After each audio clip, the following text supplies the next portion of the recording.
My question is about basically, you know, how religious people tend to have a lot of kids in many circumstances. And I'm from saying this, but in a lot of cases, like you can see on some of their ships, they're not always the brightest people. Are you on a cell phone, Brandon?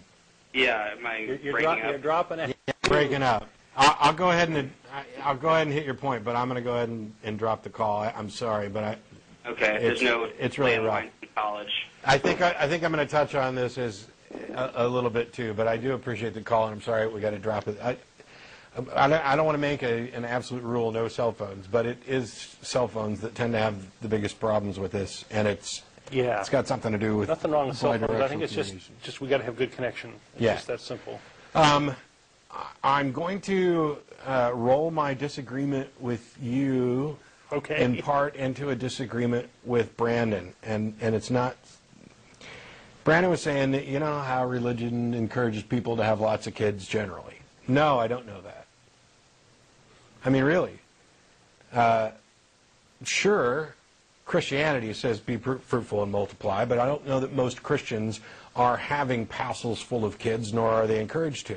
I don't know how many other religions encourage people to breed like, I don't know, bunnies or whatever you want to pick that breed like cockroaches.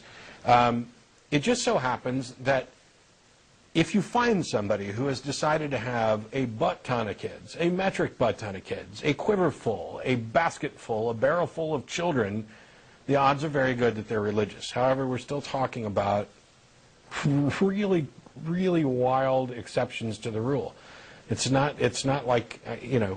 I don't know. I think that there's a lot of pressure, and especially from the very vocal religious right, who are pushing these things. You know, the whole really like what? Focus on the family is all focus about, on the family. Does focus on the family say how many kids you should have, or that you should keep popping them out?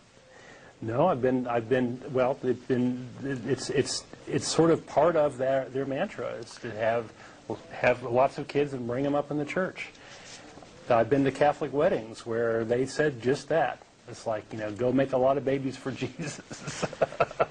It is something that happens a lot, but I don't want to get to the point where we are trying to say that this is the norm or talking broad brush, and you're saying things like, the church encourages them to have sex, and then you say something like, but it encourages them not to have sex before they're married.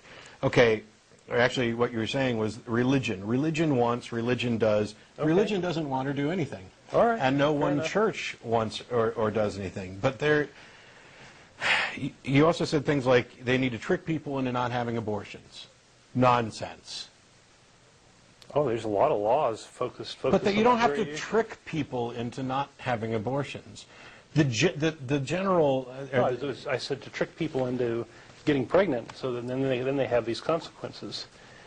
What, I mean, what if you are sabotaging you want to get somebody's them education, pregnant and trick them into not having an abortion, like abortion is what's going to be the de facto thing. That's not what I said. I wrote it down when you said it, but I was saying the tricking part was about getting them to have. Well, I disagree with that too. Why would you have to trick people into getting pregnant? That is the natural course of action. That is what we are biologically programmed to do. Yeah. I'm just saying I don't quite get it. I think there's a connection here. Now, does religion play on those tendencies? Yeah. Does it amplify them in some ways, in some cases? Yeah. But I still don't know that it applies broad brush may have painted too broad a brush. Religions. But